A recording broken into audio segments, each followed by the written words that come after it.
à tous. Alors on est heureux de pouvoir passer ce moment encore avec vous. Cette émission Parole de femmes. Je suis avec Aurélie et le pasteur Sostène Makita et nous parlons de cette invitation que nous avons à demeurer en Jésus et les bienfaits qu'il y a dans le fait de demeurer dans sa présence. Alors hier on a pu voir demeurer que c'était pas juste s'enfermer dans sa chambre ou dans une grotte ou sur un arbre. Vous pouvez aller voir l'émission, vous comprendrez mieux de quoi nous parlons. Et aujourd'hui, on va poursuivre en parlant des bienfaits avec toi, pasteur Sostène, qui est avec nous pour toute cette semaine. C'est ta première fois, aujourd'hui c'est ta deuxième fois du coup, mais c'est ta première fois dans Parole de femmes. Alors on est content de pouvoir t'accueillir. Merci de l'accueil. Oui, là, on avait parlé du thème de demeurer, et c'est ce qu'on va un peu plus approfondir. En tout cas, je pense qu'on me connaît maintenant, je dois me présenter un petit peu. Non, c'est bon. Non, c'est on fera ça demain ou après-demain. On fera ça demain, voilà. Oui, donc on a parlé de demeurer, et aujourd'hui, j'aimerais surtout parler des bienfaits, des bienfaits qu'il y a à demeurer. On a vu, selon l'évangile de Jean, chapitre 15, verset 4, il était question de Jésus qui disait « Demeurez en moi », et il dit « Et moi, je demeurerai en vous ». Ça, c'est le premier des bienfaits. Tout le long de la semaine, on verra vraiment les différents bienfaits, mais le premier des bienfaits, c'est que lorsque nous demeurons en Jésus, lorsque nous demeurons en lui, lui, il garantit qu'il demeurera en nous. Et ça, c'est très important, parce que nous tous, à un moment donné dans notre vie chrétienne, on peut avoir ce sentiment, je ne sais pas pour vous, mais moi, ça m'est arrivé dans ma vie chrétienne, du moment de sentir presque comme une absence, comme un vide de la présence de Dieu. D'autant plus que dans les premières années, dans les premiers mois, on a vécu des moments forts, on a ressenti la présence de Dieu. Et voici qu'au fur et à mesure, on passe par ce moment où on se dit, mais Seigneur, on dirait que tu es loin.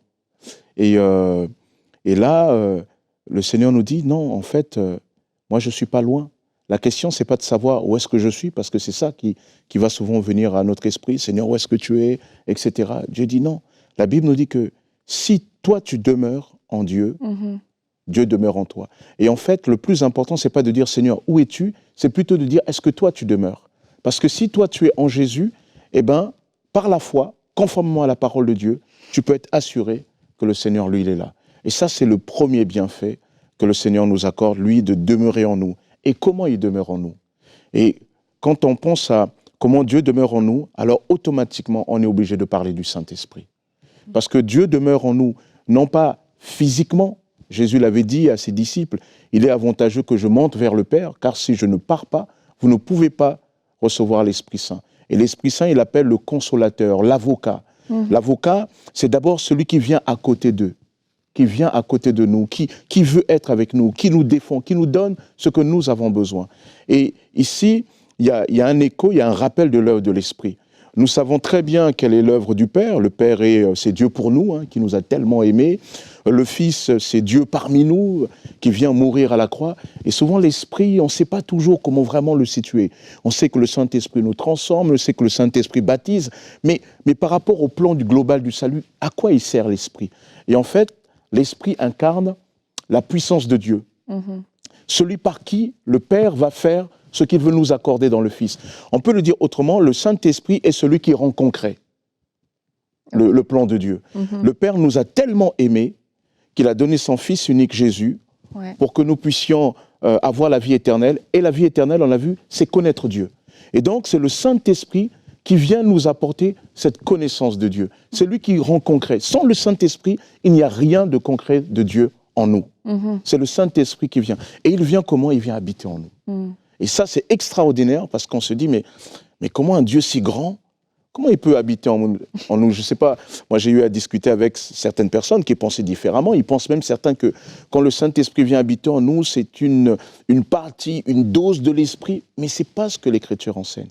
Dieu ne vient pas, il n'y a pas que le bras de Dieu qui vient, il n'y a pas que le pied de Dieu qui vient. La Bible dit que Dieu vient faire de nous, nous avons été en Jésus, nous sommes devenus en Jésus, une habitation de Dieu en esprit. Ici, il y a la notion de la tente de la rencontre. Dieu vient, il descend dans cette tente que nous sommes. Nous devenons le temple du Saint-Esprit. Il vient habiter en nous, pas partiellement, mais totalement en nous, de telle sorte que nous pouvons rentrer en dialogue avec lui. Et ça, c'est quelque chose d'extraordinaire. On peut rentrer en dialogue avec Dieu. Comment? parce que le Saint-Esprit vient habiter en nous. Et c'est là que ça soulève aussi toute l'idée de comment est-ce qu'on peut parler au Saint-Esprit. Vous savez, il y a souvent eu toute une échange de est-ce qu'on peut prier l'Esprit. Mais en fait, je dirais oui, on peut prier. Mais si on comprend le rôle de l'Esprit, c'est de nous amener, c'est de tourner nos regards vers le Christ. Donc, dès qu'on réalise que le Saint-Esprit est là pour tourner nos regards vers le Christ, alors on peut lui dire, ô Saint-Esprit, aide-moi à être un peu plus proche de Jésus. Montre-moi la parole de Jésus. Conduis-moi dans les plans que Dieu a pour moi. Donc, Dieu vient habiter en nous. Et ça, waouh! Waouh! Ouais, moi, j'aime trop le ministère du Saint-Esprit. Ouais. Ça, c'est l'une des choses que, si vous m'écoutez souvent, mais je dis, il faut lire Jean 14, Jean 15, Jean 16, parce que c'est là où Jésus, en fait, il dit ce que le Saint-Esprit va faire. Et le Saint-Esprit, sincèrement, quand tu comprends, comme on a dit, pourquoi il est là et tout, mais c'est tellement... Pour moi, le Saint-Esprit change la vie chrétienne. Toute la vie chrétienne, en fait, est changée par l'Esprit de Dieu. Et c'est important de le réaliser, de se dire, mais il est là, il vit, il habite en moi. Je me rappelle, j'avais eu une vision, je pense que je peux appeler ça comme ça. On était à une retraite des jeunes, ça fait peut-être 4 ou 5 ans. On était à une retraite et j'ai vu, c'était la première fois que ça m'arrivait. Et puis j'avais vu comme si c'était mon cœur, mais c'était grand, c'était comme un grand palais qui était immense. Et l'intérieur était tout beau, c'était comme si c'était de l'or qui était au mur, avec des matériaux extraordinaires. Et il y avait quelqu'un qui marchait. J'avais l'impression que c'est Jésus qui était en train de marcher, et il était à l'aise. Il marchait. Et là, ce jour-là, j'ai eu une compréhension de quand on est l'habitation de Dieu, ce que ça voulait dire. C'est que tu es conscient que Dieu est à l'intérieur de toi et qu'il marche, et il doit être à l'aise en fait à l'intérieur de toi pour pouvoir se déployer, pouvoir faire tout ce qu'il avait à faire. Parce que la personne que je voyais marcher, mais tu sentais que c'était comme il était l'occupant des lieux. Tu vois, il était vraiment à l'aise. Et quelquefois, on ne réalise pas que le Saint-Esprit est vraiment là. Et parce qu'on n'imagine pas ces choses-là. Je ne pouvais pas imaginer ça. Je vois un grand palais, mais j'ai l'impression que c'est mon cœur. Je vois de l'or partout. C'est super beau. C'est des choses que j'ai jamais vues dans ma vraie vie. Et je vois ça. Et sincèrement, le ministère du Saint-Esprit est extraordinaire.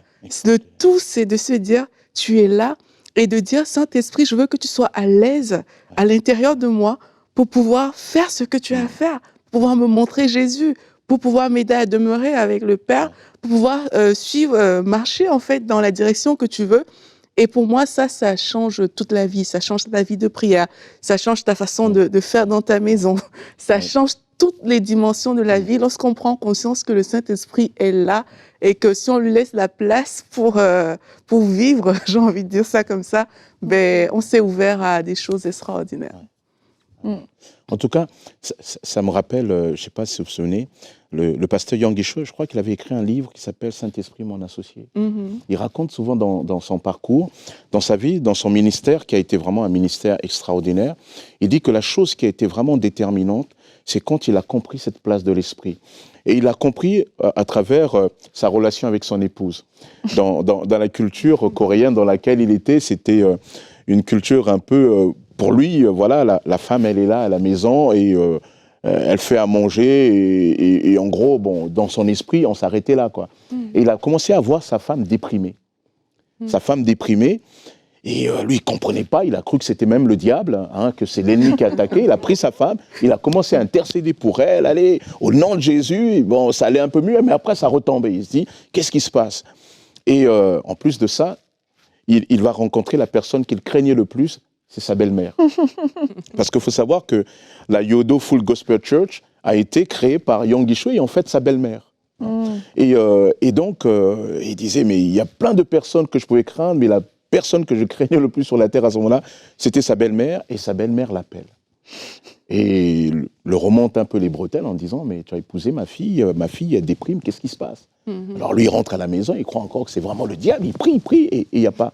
Et dans la prière, le Seigneur lui explique, il lui dit, non, la femme que tu as épousée, que tu as mise dans la maison, elle n'est pas là juste comme un peu la femme, elle te sert à faire le manger, etc. Après, tu la ranges le soir et non. C'est une personne qui est chez toi avec laquelle tu dois rentrer en communion. Et cet homme qui n'était pas très à faire les courses, faire les magasins, et vous savez combien les hommes ne sont pas toujours fans. Moi, avant, Pas comme toi, pas comme toi. Allez, dis-le, c'est ton moment. Est-ce que tu cuisines? Non, oui, je cuisine. Est-ce que tu sais changer une couche? Alors là, Alors, Les enfants sont grands. moi, non. Alors, faut savoir que j'ai 3 enfants. Pendant toutes les périodes où les enfants, depuis qu'ils sont nés jusqu'à peu près, tant qu'ils portaient des couches, qu'ils avaient besoin de biberons, c'est moi qui me levais le soir. Bravo. Et moi, j'encourage même les papas à faire ça parce que ça vous aide à développer un autre rapport avec vos enfants. Et donc, voilà. Donc, je t'avais dit qu'on arriverait à le caser. Oui, Bravo. mais en tout cas, je sais m'occuper des enfants. Je sais faire à manger parce que quand ma mère n'était pas là et qu'elle allait au travail, ben, il fallait manger, il fallait nourrir le petit frère. Voilà, et donc... Et au dire de mes enfants, je me débrouille pas mal. Donc, Et donc, Yonggi Cho, lui, voilà, par contre, j'arrive à ça. il n'avait pas le même Voilà, il était pas très cuisine, mais bon, s'il m'avait appelé, j'aurais aidé. Mais bon, donc le bonhomme, il va apprendre à, par exemple, faire les magasins, les boutiques avec sa femme. Et quand il a commencé à faire ça, sa femme a commencé à s'épanouir. Et en fait, il a compris en fait que ça, c'était une illustration de ce que le Saint-Esprit voulait faire avec lui, du type de relation que le Saint-Esprit voulait faire avec lui. C'était pas juste quelqu'un qui est là. Et je pense qu'il y a des fois, nous devons réaliser que souvent, nous avons donné notre cœur au Seigneur, le Saint-Esprit est là, mais il y a des fois, on mène une vie comme s'il n'était pas là. On fait comme si on ne le sollicite pas, il n'est pas là. Et du coup, le Saint-Esprit, la Bible dit, il peut s'attrister. Il peut s'attrister en nous. Parce que c'est Dieu en nous et qu'on néglige de rentrer en dialogue avec lui. Et il va comprendre cela et cela va changer sa vie. Et je pense que bien des chrétiens, souvent, ils se croient face à des situations seules alors que le Saint-Esprit, c'est l'avocat. Et la première notion de ce mot-là, avocat parakletos en grec, c'est celui qui se tient à côté de toi. C'est celui qui te tient à côté de toi dans l'idée de te rassurer. C'est celui qui se tient à côté de toi lorsque tu ne sais pas quoi dire. C'est celui qui va te donner les moyens de dire. C'est celui qui se tient avec toi. Et même l'image, c'est l'idée de quelqu'un qui se tient à côté de toi, mais pas n'importe qui, quelqu'un d'influent. Donc, le Saint-Esprit est là, et nous avons besoin, je crois, le matin, ou par rapport à l'occasion de certains moments difficiles, je pense qu'on a besoin de réaliser que le Saint-Esprit est là, et il habite en moi. Il habite en nous. Prier Jésus, c'est comprendre que le Saint-Esprit est là. Et le Saint-Esprit, il est là, notamment pour m'expliquer l'Écriture. Parce que Jésus dit, il prendra de ce qui est à moi, il vous enseignera. Il est là pour ça. Et c'est très important de se sentir pourvu de cette idée-là, de cette réalité, pardon. Ça, c'est aussi une question de foi. Comme on a dit, c'est d'avoir la foi qu'il est là. Ouais. Et quelquefois, on ne la manifeste pas toujours parce qu'on ne sait pas, en fait. Mais c'est avoir la foi que le Saint-Esprit, il est présent. Dès que j'ai accepté Jésus-Christ, le Saint-Esprit est venu habiter en moi. Et peut-être commencer à lui parler. Parce que pour plusieurs personnes, ne savent pas forcément ces choses-là. Je me rappelle, quand j'ai voulu avoir la conscience que le Saint-Esprit est là, je mettais des petites alarmes où je me dis, OK, genre toutes les 30 minutes, c'est un exemple, je vais parler au Saint-Esprit. Et quand tu fais ça, ça semble bête au début parce que c'est une alarme qui sonne. Au travail, t'entends un bip, c'est l'heure de parler, c'est le temps de parler au Saint-Esprit. Mais à force de le faire, t'as pas besoin de faire 10 minutes, de juste une pensée et tout. Là, tu vois que tu commences à t'habituer. Prendre conscience qu'il est là. C'est ça, tu prends conscience, tu t'habitues. Et maintenant, il y a des jours, tu es là, tu dis, Saint-Esprit, je ne comprends pas cette affaire. Donc, c'est comme si là, tu as maintenant la réelle conscience qu'il est vraiment à côté de toi et que tu peux exprimer différentes choses au Saint-Esprit. Donc, moi, je vous encourage à faire ça. Je sais que ce n'est pas toujours évident. En tout cas, c'est comme ça qu'au départ, moi, je l'avais vécu. C'est que ce n'était pas évident de juste dire Saint-Esprit comme ça quand tu es au travail, tu as des choses à faire. Ce n'est pas évident de l'appeler. Mais il faut se mettre une discipline pour faire quelque chose. Et puis, à un moment, ça prend. Un moment, quand, à force d'avoir fait cette chose-là, ça devient un réflexe. Et dans différentes situations, là, on peut interpeller le Saint-Esprit. Et quand c'est ton cœur qui parle au Saint-Esprit, c'est extraordinaire. Pas juste ta bouche. Il faut que ton cœur puisse parler au Saint-Esprit, et ça fait une vraie différence. Il est là. Il est là, et ça, pour moi, c'est d'autant plus qu'il est là, notamment parce que quand on dit le Saint-Esprit, l'avocat, ça veut bien dire aussi qu'il est là particulièrement dans les moments des difficultés. Les moments où on a besoin d'être protégé. Et pour moi, ça me rappelle, par exemple, moi je suis d'origine congolaise et je le vois dans l'église, souvent des frères et sœurs d'origine africaine. Et souvent dans nos cultures, on aime bien prier. On aime bien prier. Et ça, c'est une très bonne chose. Mais sauf que, il y a des fois où nous avons une manière de prier chez certains qui donne l'impression que c'est nous qui allons nous protéger par nos prières. La prière n'est pas un moyen de nous protéger. Celui qui nous protège, c'est Dieu.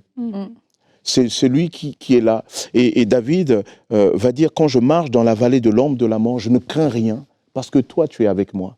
La prière, qu'est-ce qu'elle produit? La prière, en fait, elle a pour objectif de nous laisser pleinement prendre notre héritage en Jésus. Et lorsque tu prends ton positionnement en Jésus, ton héritage en Jésus, alors tu commences à réaliser que, ben oui, le Seigneur, il est là, il est celui qui te protège. Et c'est tout l'enseignement du psaume 91. Tiens, je t'invite à le lire. Le psaume 91, verset 1, souvent qui commence par « Celui qui habite sous l'abri du Très-Haut ». Oui, c'est ça. Donc, celui qui demeure sous l'abri du Très-Haut repose à l'ombre du Tout-Puissant. Je continue? Oui. Je dis à l'Éternel, mon refuge et ma forteresse, mon Dieu en qui je me confie. Car c'est lui qui te délivre du filet de l'oiseleur, de la peste et de ses ravages. Il te couvrira de ses plumes et tu trouveras un refuge sous ses ailes. Sa fidélité est un bouclier et une cuirasse. Tu ne traîneras ni les terreurs de la nuit, ni la flèche qui vole de jour, ni la peste qui marche dans les ténèbres, ni la contagion qui frappe en plein midi.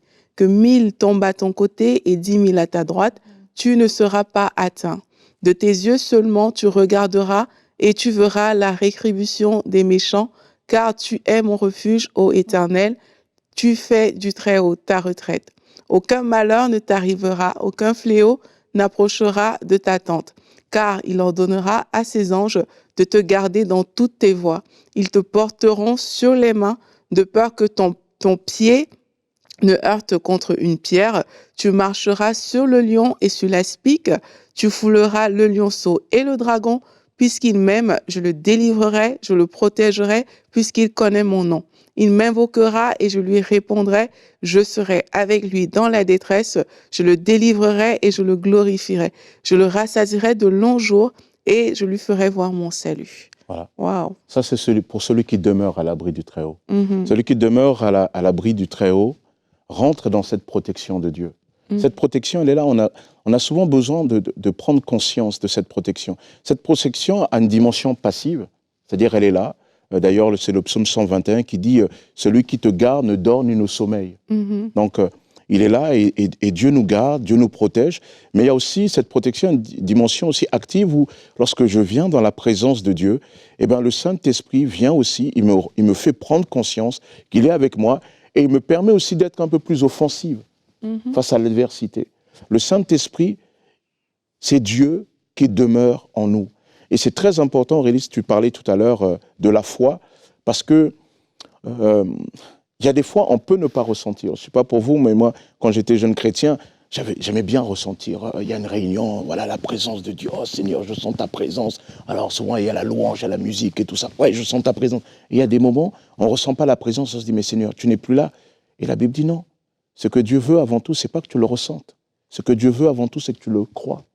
Et quand nous croyons en Dieu, alors nous comprenons que Dieu, il est avec nous. Et ça, c'est très important, l'idée de la foi. Lorsque la Bible confesse et dit que si vous demeurez en lui et lui, il demeure en vous, nous devons le croire par la foi. Parce que notre environnement, rien ne donne cette impression. Seigneur, souvent l'adversité, l'ennemi crie fort. Mais toi, en fait, tu dois rester calme. Il n'y a pas longtemps, j'ai été confronté à un cas de possession, des manifestations. Il y a des manifestations, souvent que j'ai eu à rencontrer dans le ministère. Si tu ne sais pas que Jésus est à côté de toi, c'est toi qui fais le sprint, qui court dans le sens opposé. Mais parce que je savais que celui qui garde Israël, le Dieu Tout-Puissant, il est avec moi.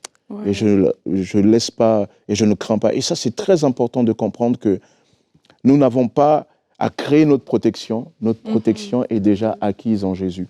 Mais lorsque tu demeures, eh ben, en fait, tu rentres simplement dans la consommation de ta protection en Jésus. Et c'est ça qu'il faut faire dans demeurer. C'est ça, tu te rappelles hier, dans le message, mais là, j'étais en train je disais qu'il y a des personnes que c'est facile de dire ben, Dieu est grand, Dieu est fort, Dieu il est tout puissant et Dieu va le faire. Quand c'est à ce niveau-là, c'est un acquis pour 99% des gens. Mais quand c'est Dieu va le faire avec moi, parce qu'il est en moi et que le Saint-Esprit est là, là c'est là où ça devient plus difficile, c'est là où on a du mal. Mais c'est la conscience du Saint-Esprit qui nous permet justement de braver ces défis et ces difficultés-là. C'est de savoir que, mais en fait, si le Saint-Esprit est en moi, je peux tout, en fait. Oui. C'est ce que dit Paul. Tout est possible. Je puis tout par celui qui me rend fort. Je puis tout par celui qui me fortifie. Et ça, c'est extraordinaire. La plus grande illustration de ça dans la Bible, c'est David. David, le prophète Samuel est envoyé dans la maison d'Isaïe parce qu'il y a eu un premier roi que Dieu a rejeté, Saül. Il arrive et Dieu lui dit, va dans la maison d'Isaïe, j'ai choisi mon roi là-bas. Et il arrive et on lui fait passer tous les frères de David et même le prophète Samuel se laisse un peu quelque part impressionné. Il voit Eliab, il dit waouh, poum, le gars il a dû faire tac tac, il dit waouh, ça c'est the man quoi, the king, le gars qu'il nous faut. Et Dieu lui dit non, lui je l'ai rejeté. Bon ben ok, il faut venir l'autre. Peut-être l'autre il a dit ah ouais ça c'est le gars, c'est un stratège. On m'a dit qu'il est bon dans les jeux de stratégie. Dieu lui dit non, je l'ai rejeté. Il y en a un autre qui arrive, ah non, lui c'est le spécialiste des armes, il connaît très bien quel est le meilleur arme. Dieu lui dit, non, je l'ai rejeté. Et il s'arrête là. Et on ne lui fait plus venir personne. Et il ne trouve pas. Il dit, mais il y a encore quelqu'un Le père dit, non. Il dit, ah le gars qu'on n'attendait pas. Il dit, ouais, vous imaginez David, on n'a même pas pensé à le faire venir. Tellement qu'on n'y pensait même pas. Insignifiant. On n'a même pas pensé à le faire venir. Et quand on voit plus tard le rapport qu'il a avec ses frères, c'est un peu, ouais, toi on te connaît, vous voyez. Souvent il était un peu méprisé. C'était le gars insignifiant. Il dit, oui, il y en a, en plus, il garde les chèvres. Il dit, bah, va le chercher. Et il nous est dit que le gars, il arrive, un petit gamin, là, certainement il est légèrement autour de l'adolescence. Et il dit, il avait plutôt un beau visage, tout ça. Et Dieu dit, bah, c'est lui. C'est le gars qu'on n'attendait pas, le type sur lequel on ne misait pas, celui qui n'a pas fait les grandes écoles. Et ça, c'est très important aussi. Peut-être que toi, tu te dis, ouais, mais moi, je n'ai pas fait les grandes études, je n'ai pas fait ceci, je n'ai pas fait cela. Cela n'a rien à voir. Si tu mets ta destinée entre les mains de Dieu, tu peux faire des choses bien plus extraordinaires que ceux qui ont fait souvent ces études, ceux qu'on attendait. L'histoire, par exemple, enseigne que le fondateur du grand site de commerce Alibaba, c'est un gars, il avait voulu aller à Harvard. Harvard l'a refusé. Et pourtant, il est devenu l'un des plus grands milliardaires au monde. Donc, lorsqu'on est en Jésus, c'est Jésus qui transforme notre destinée. Ce n'est pas les grandes écoles. Ce n'est pas les grands réseaux. Celui qui transforme notre destinée, c'est Jésus. Et donc, ce David-là, celui qu'on n'attendait pas, finalement, c'est lui que Dieu avait choisi. Et David, lorsque Dieu va être avec lui, les gens pourront dire, Saül en a vaincu 1000, David 10 000. Quand Dieu est avec lui, il voit Goliath, il lui dit, bon, écoute, gars, toi tu viens avec tes armes, et Goliath, c'était pas rien, c'est 3 mètres, il est dit, la pointe de sa lance était à peu près 7 kilos, la cuirasse qu'il avait sur lui, là, c'est 60 kilos. C'est comme si Goliath, il se battait avec un gars de 60 kilos, voilà. Sur lui. Moi, un gars comme ça, je le croise dans la rue, il me dit, Sostène, tu me dois de l'argent. Même si je ne lui dois pas, je lui donne. Vous voyez, je lui donne. Donc, le gars, Goliath, il est impressionnant. Il est tellement impressionnant que même Saül, pourtant Saül, il est dit, quand il est établi roi, il est dit de lui qu'il dépassait tous les autres d'une tête. Donc, il était grand, Saül.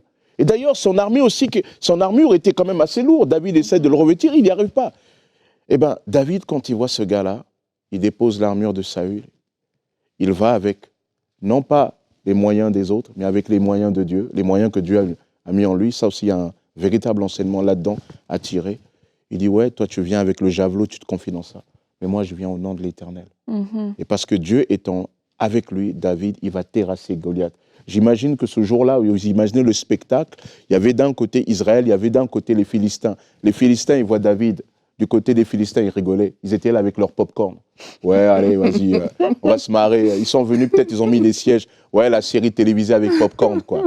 Et les Israélites, j'imagine même les frères là à côté disaient, mais on lui avait dit qu'il ne fallait pas venir. Pourquoi il est venu? En plus, il va se faire ratatiner. Comment on va le dire à papa, etc., qu'on n'a pas pu empêcher. On a essayé, mais lui, il allait voir le roi directement. Il nous a court-circuité. Comment, etc. Et David va aller vers Goliath. Goliath va aller vers David. Goliath va venir avec l'arrogance. David va prendre juste une pierre. Il va viser Goliath, là, il va tomber. À ce moment-là, la donne va changer. Pourquoi? Parce que Dieu était avec lui. Dieu est en nous. Tout est possible à celui qui croit. Tout est possible à celui qui croit. Et ça, c'est un des grands éléments de ma vie chrétienne. En tant que pasteur, je refuse souvent de tomber dans la fausse humilité, vous savez, dans cette fausse humilité qui nous empêche de rentrer dans les choses de Dieu. Mais je préfère confesser le nom de Jésus. Parce que derrière la fausse humilité se cache souvent aussi l'orgueil. Mais je préfère confesser le nom de Jésus. J'ai appris à dire avec le Seigneur, Seigneur, je suis petit, je suis peut-être rien, je n'ai pas ceci, cela, mais toi, tu es avec moi. Et si toi, tu es avec moi, Seigneur, je peux faire de grandes choses. Je puis tout par celui qui me fortifie. Amen. Et, merci, merci beaucoup, pasteur. Je pense que c'est un message dont on a toujours besoin et qui nous rappelle que nous ne sommes pas faibles. Nous ne sommes pas appelés à nous soumettre à Goliath comme toute cette armée a fait, à battre en retraite et se dire non, nous avons un nom et un nom qui est au-dessus de tous les noms, un nom qui nous rend plus que vainqueurs et qui fait que oui, je peux aller contre n'importe quel ennemi et pas avec ma propre force, pas avec même mes grandes prières, mais avec le nom de Jésus. Et le fait de demeurer en lui, c'est aussi apprendre à le connaître. Et plus on le contemple, plus on regarde sa force, plus on regarde ses muscles, on se dit, mais c'est sûr qu'il va faire du bon travail pour moi. C'est sûr que avec lui, j'ai la victoire de façon assurée. Et une des choses que vous avez, que tu as pu partager aussi, Sostène, c'est que par nos prières, on ne construit pas notre protection. Notre protection est déjà en lui. Alors qu'on demeure en lui, nos yeux s'ouvrent sur qui il est, sur ce qu'il fait, sur la protection, l'abri que nous avons déjà et sur notre position à nous de rester dans cet endroit de protection et de ne pas sortir justement et de ne pas aller commencer à nous battre avec nos propres forces parce que c'est là où on va vivre des échecs. Donc apprenons à demeurer en lui pour savoir qui il est, pour voir sa force et pour pouvoir être prêt aussi à affronter les ennemis qui se dressent devant nous en se disant non pas avec ma force mais avec ta force, Seigneur. Et je crois que cet ennemi sera vaincu et que je ne le reverrai plus jamais. Et demain, on va se retrouver puis on va voir comment aussi on peut porter du fruit parce que on a besoin de porter du fruit et c'est la frustration de beaucoup, mais j'ai l'impression que je ne porte pas de fruit. Comment faire? Et encore une fois, on peut se battre dans tous les sens, mais demain, avec Sostène et Aurélie, nous verrons comment nous pouvons avoir une vie qui porte du fruit. Alors, à demain dans Parole de Femme.